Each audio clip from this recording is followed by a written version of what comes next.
asking. But I'm comforted by the response that you do understand this English that we've been asking ourselves if it makes sense. What we would like you to do, maybe in writing as well, because you said there's two who you asked that they get verified or verify their papers, qualifications and all of that, and they ran away. Well, you did not say run away, but this is how we understood it. It's the English. Yeah. Yeah, it's the English.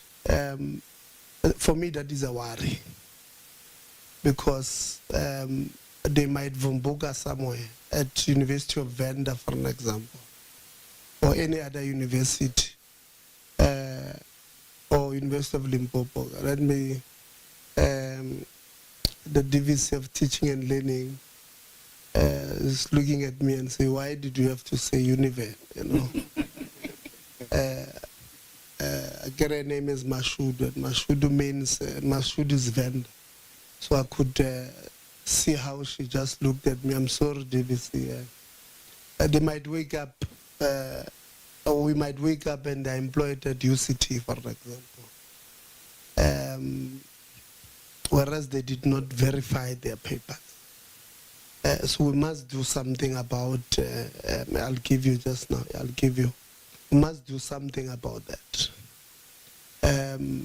There would have been, and I'm happy that you went to Home Affairs to try and verify the papers of this particular people, because SIU has come out and said some of these people who are employed in our institutions were employed, they got work permits using fake or fraudulent documentation. Or some of the work permits were fraudulent. There were some people there who had opened a spaza shop at Home Affairs, giving people student study visas and work permits. You know, there were two of them, I think, were arrested not so long ago.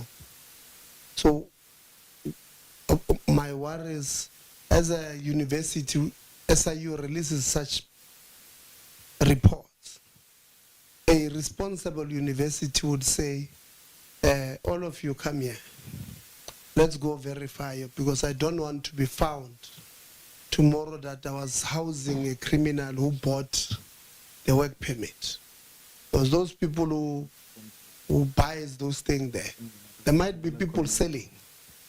There's people selling drugs everywhere. And I don't buy the story that those people are the wrong ones, what. There are people who are buying the drugs. So if I go and buy drugs, it's that all on me. People are selling them. So yes, there's corrupt officials of Home Affairs, but there is a willing buyer. Somebody who went to buy, and that person becomes a criminal, at least in my eyes. So we might be housing these criminals, not necessarily yourself. And not all foreign nationals came to South Africa with fraudulent documentation. I think I must put it clear. There are some which the SIU dealt with. And me, if I was Yusuf, for an example, Prof, I would have said to all my institutions, take all your numbers, go verify with Home Affairs if you have not employed some people who have bought this work permits and naturalization IDs and all of that. That's what a responsible institution should have done. Should have said to all of you, UMP, go verify. Give us a report so that as USAF, we go out and communicate to South Africans to say, all our people have not bought this thing. Yes, we know the SIU report, but this is what we have done subsequent to that point. That has not happened, and I'm happy you have approached Home Affairs and found few issues here and there, maybe in writing, you'll give it to us. What were the issues that were raised about who and how it was resolved? We'll just do a mini table, Chair. Tebo Kholitsi from Lesotho, hired here as an associate professor. I'm making an example. Tebo Kholitsi is me, so I'm making an example about me so that somebody might not say I'm targeting people. Went to Home Affairs to verify. We realized that his standing in South Africa was questioned because there was a point where his passport was not stamped for 40 days. I'm making an example. So you'll just put those details and then how you resolved it. Why we wanted to be like that. We don't want to target them, but at least it will help us to plan better. Now, personally, Chair, I support the policy framework on internationalization, because I do believe that our institutions, if they are to compete globally, they must have global people in. Must have people from Germany, for an example, to understand the mechanical engineering, because they possibly, or these German cars come from. I believe in policy framework on international. I don't believe South Africa, we must only hire South Africans in all our institutions. We're going to struggle. By the way, we're doing some study which want to track, Prof, how many South African academics are working outside of South Africa. What we're getting is that those who are working outside of South Africa in academia are more than the foreign nationals that we have hired here. So the assumption that let them go it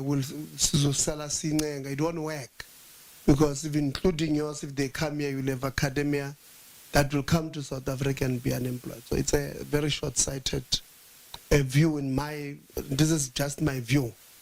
But we must still follow the law when we're hiring, when we're implementing the internationalization policy. The law must still be high, because I believe those South Africans who are working in academia elsewhere, they also went through the laws of those countries. And the assumption that when we raise this thing, we're academic, what do they call us? Academic xenophobia. It's madness at most. So, it's crazy. But we have a responsibility to say, Chairperson, you have hired, this is what the laws of the country says, this is what your statute says. You did something outside of it. Explain.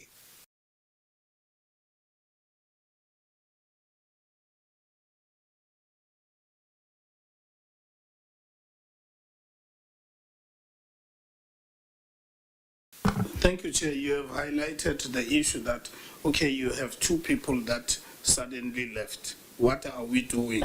So immediately after this exercise was started, we engaged the Department of Labor so that we can red flag these people. That's where everyone gets employed. But also in the council, we have people that sit in different professional associations that can actually highlight some of the problems, because we need to close the gap.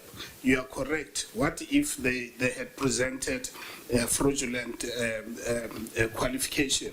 But we're quite well vexed and aware, especially because now, for instance, UK is expelling a lot of Nigerians, especially nurses and what have you, out of their country. So South Africa will have a high influx of people with fraudulent qualifications.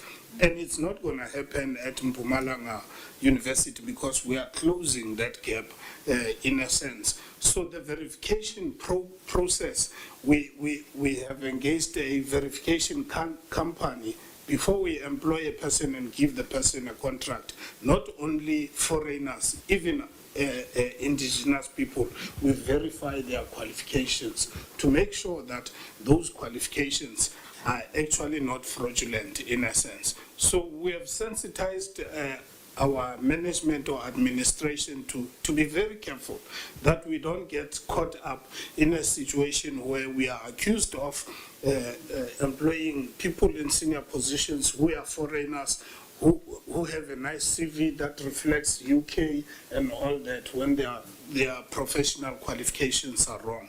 So we have closed that gaps. Thank you, Chair.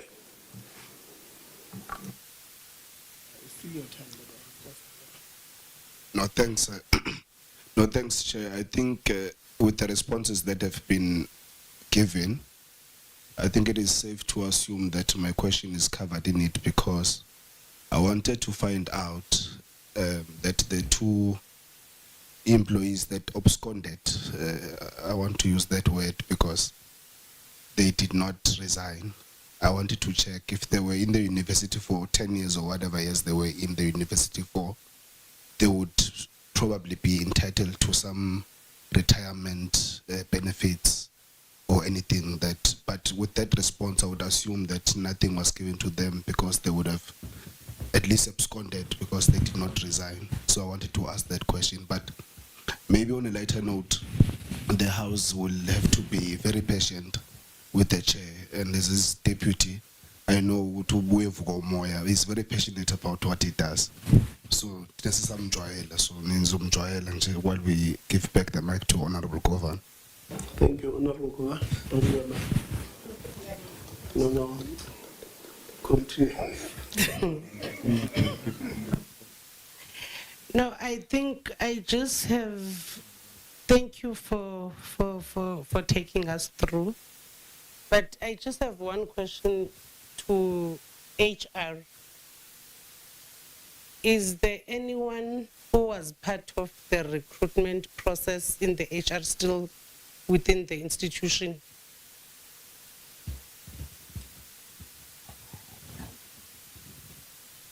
Can you repeat that, Chair? Within the HR department that started the recruitment from 2014 up to date, is there anyone who was part of those processes still within HR, or have they left, or most? I just want to continue with my questions. I have joined the university early in 2015. I'm still here.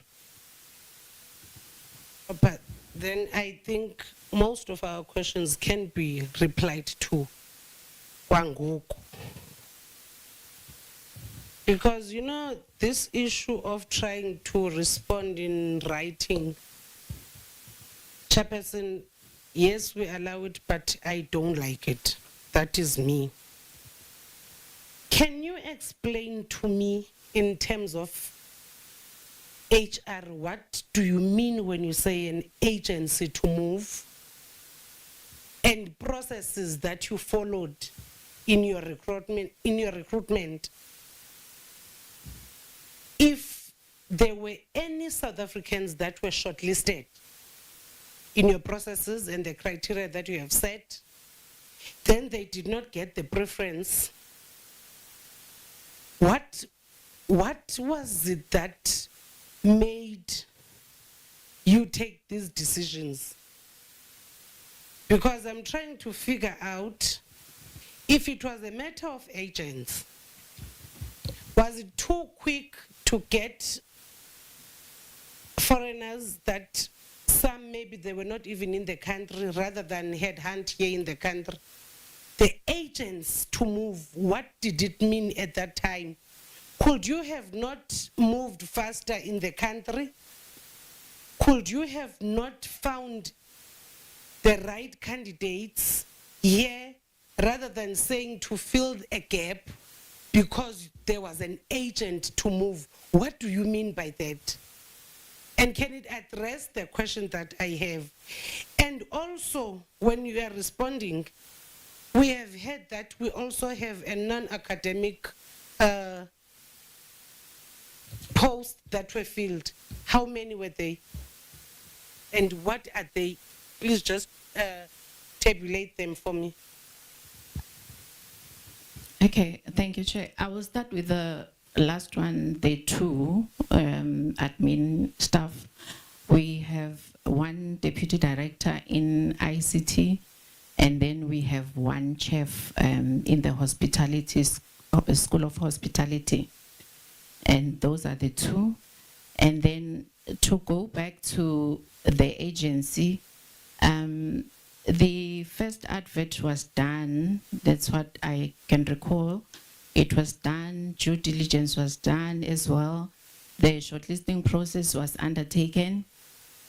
If there were no suitable candidates, then we re-advertised the positions. So we considered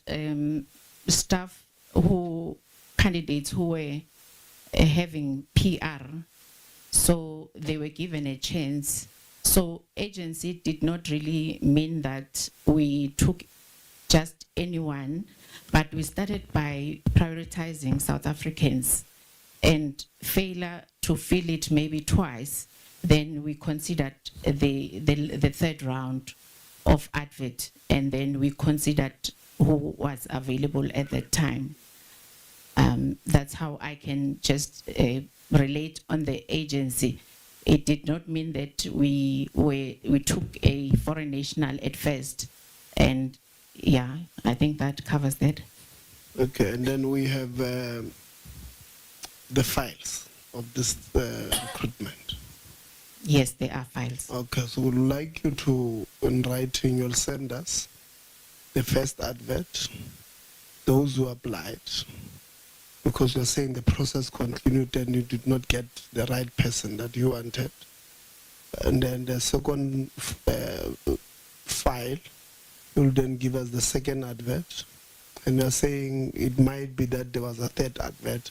Give us that as well, so that we satisfy ourselves that you have done the process that you've just explained to us.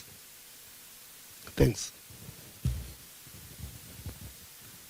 I think the chair just protected you, because I was going to say, if you still remember all these processes, then surely you will tell me who was naturalized before the employment and after. But because now the chair has advised that some of this information that we want must be sent to us in writing, including that. No, just clarity.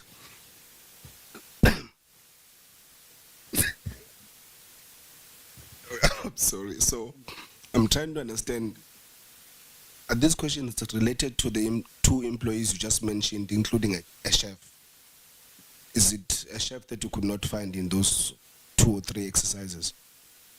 Is it part of the people that you could not find? You've mentioned 2 employees that are foreign nationals. ICT, ICT and chef. So are you including the chef that you could not find in that exercise? I'm referring to academics, and these ones I can check. We can check their files. How many? So you're not including the chef one? No, I was zooming into just academics. Thanks. Yeah. It means you are responding to a wrong question. Because Honorable Governor said there's 2 who are non-academic. And we thought you were explaining how did they come about. Maybe let's give you a chance to explain the non-academic, then I'm sure they will have, but at least you know they will have the follow-ups. So the response must close the gap. I hope. So the 2 non-academic employees, that is what she was asking about.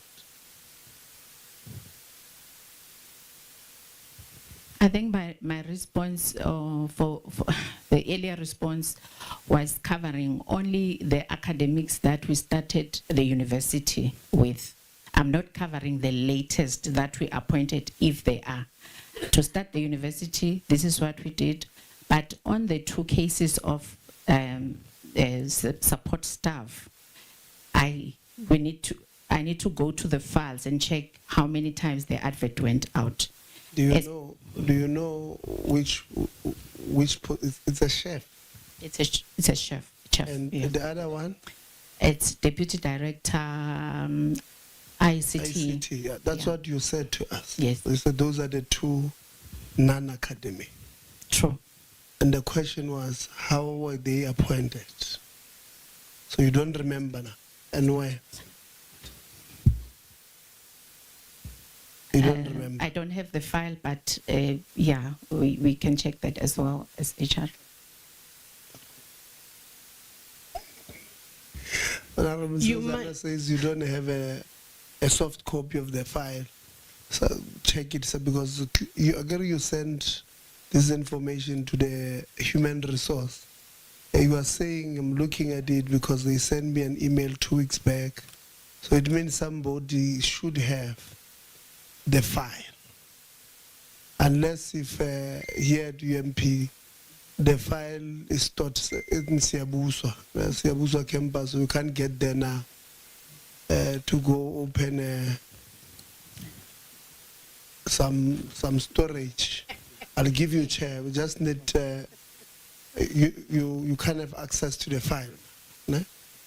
The file is stored in the archives of the university, so it can be here, it can be found. Online. Not online. Or you don't have it online? Yes. Okay, that's fine. Chair, you want to assist? Chair, I wanted to really request that you give us an opportunity to put together a report in the way you had requested, and also to cover the honorable member insofar as the main question that she asked earlier on, around when they were naturalized, was it before the appointment or after, and all of that, so that we put it in a table form and cover these issues properly, because it may be difficult now to access the information in the way you would want it. No. If I may request, Chair, that you give us that opportunity to do that, and then provide the report accordingly. No, thank you very much. I think that's a fair request. Honorable Governor. If I may ask, because some of these things, Chair, as much as they want to drive it away to respond now, it can never be possible that you don't know when was a deputy director employed. It can never be correct that you are not sure of when did the chief come in. And I want to understand the chief's responsibility, or rather the specialization of this chief that we had to go and look for, that maybe we couldn't offer. Why I'm asking this? You know, I'm starting to dislike this wall or pole in front of me.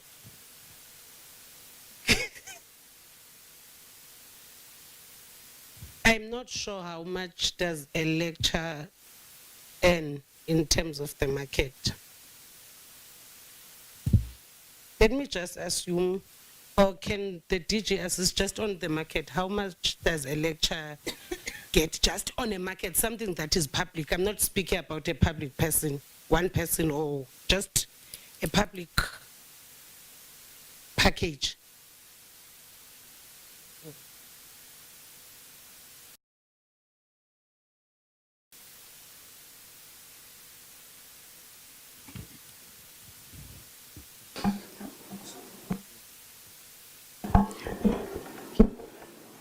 Honourable Chair, I was just going to say the college lecturers and university lecturers don't normally earn the same. And if I were to make a guess, it would be based on college lecturers, not university lecturers. Unless there's a colleague who can just give an average. 400. University age. To say this is a new university that's based. So you'll get a lecturer at VETS earning more. So the university age also counts into the frame. Give me the minimum of all these different. I think we can work on an average of between 400 and 450 per annum. Chair, the university one here, it's a minimum of 800,000 for a lecturer, and a senior lecturer is 1,017,000, and for associate professor is 1.2, and for a full professor is 1.5. I'm talking about minimum. Do you know why the South African governance or parliament took a decision to have that act in 2014, section 8, subsection 2A? I think from where I'm seated, at the back of their minds, acting DJ,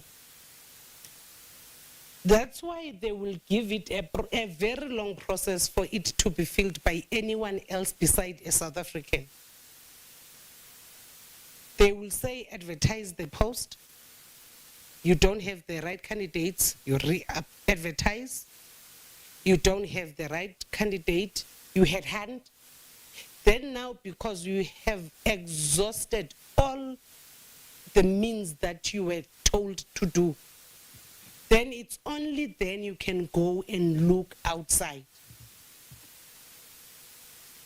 They were thinking that this minimum of 800K given to Chair as a young unemployed graduate that has been funded by NSFAS. Are we still all together? Funded by the grants of the country.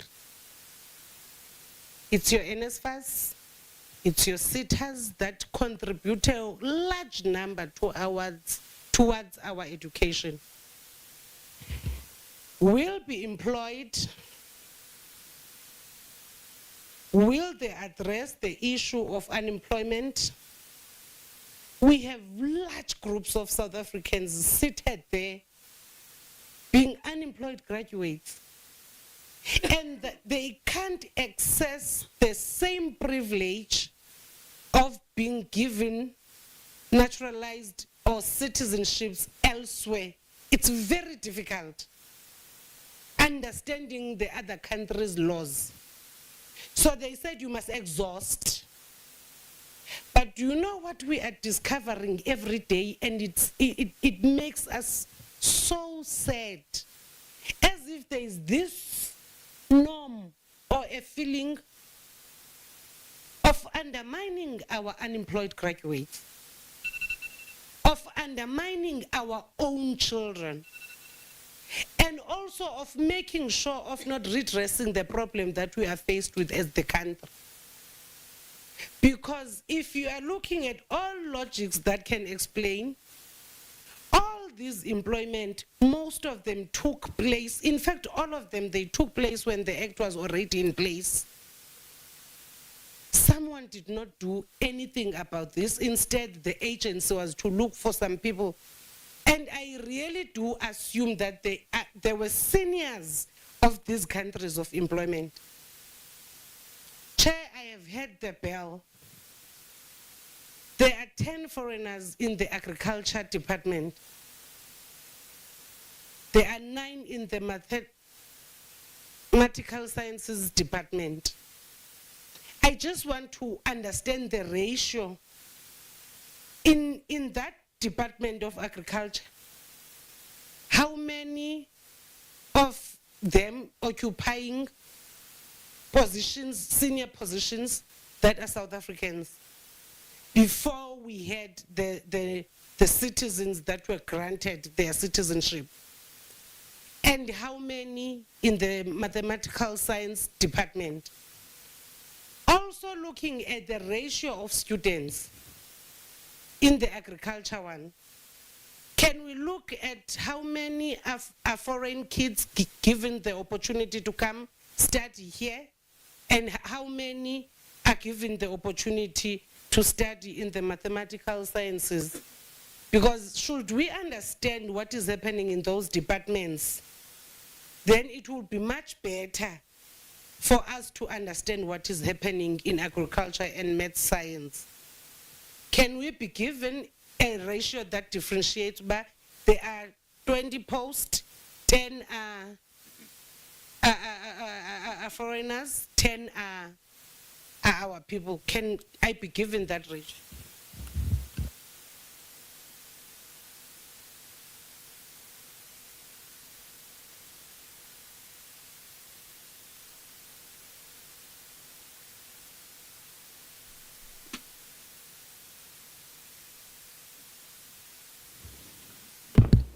Who's responding? Did you see? It's not your space. The ratio. Chair, if you could allow us to include this in the report, what honourable member is asking for.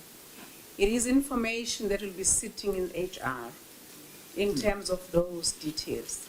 So with the recording that we have, we're going to be listing that, so the report that comes is inclusive of what honourable member has made reference to. Okay, thank you, Ms. Susan. Here's a follow-up. Ngiyabonga sihlalo. Mhlambe ngizothi ngiyaphazamiseka kancane so ngizoxolisa because amagama siwaboni, but my sister that is at HR, you write from your computer there when the foreign nationals or foreign national brothers and sisters were hired, the day and date. So it would mean that you have some information that you have there, but you do not know if they were naturalized or not. I find it very odd that you might have that part of the information and not the other. And as Honorable Governor was saying, you know, some institutions think when we do our job, we do not know what we are doing. When you do that and submit it in writing, then we'll write to you, we'll write back and forth, and ultimately some other issues may not be addressed. So I would really be interested to know where you're reading from, or if you could perhaps in the meantime, since we are still here, whatever document you have there, you share it with our committee secretary so that we know what information you have whilst we wait for that report, because I really, really find it difficult to believe that you might have a portion of the information, but more of the critical information you don't have at your disposal. Just wanted to submit that, Chair.